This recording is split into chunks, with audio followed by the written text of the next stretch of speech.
1992 जेव्हा बाबरीचा ढाचा पडला त्यावेळेला जे महाराष्ट्रामध्ये शिवसेने गेले होते त्याच्यामध्ये बाळा नांदगावकर होते आणि तो ढाचा जेव्हा पडला ढाचा पडल्यानंतर तेथे जो ज्या विटा होत्या ही एक वीट त्यावेळेला बाळा नांदगावकर घेऊन आले होते. त्याच्याकडे सध्या 2 विटा होत्या, एक आहे त्याच्याकडे घरी, दुसरी वीट आहे. आणि तुम्ही जर ही वीट बघितली त्याचं वजन बघितलं तर तुमच्या लक्षात येईल की त्यावेळेचं कन्स्ट्रक्शन काय होतं. का चांगलं होतं कन्स्ट्रक्शन विचारा, कारण टेंडर्स निघायचे नाही.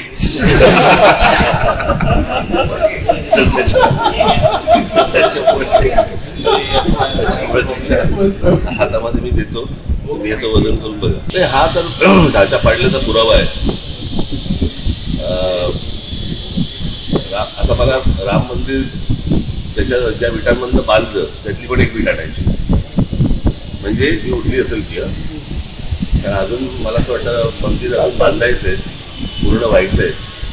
तर एक वीट मला असं वाटतं मी लवकरच मिळेल.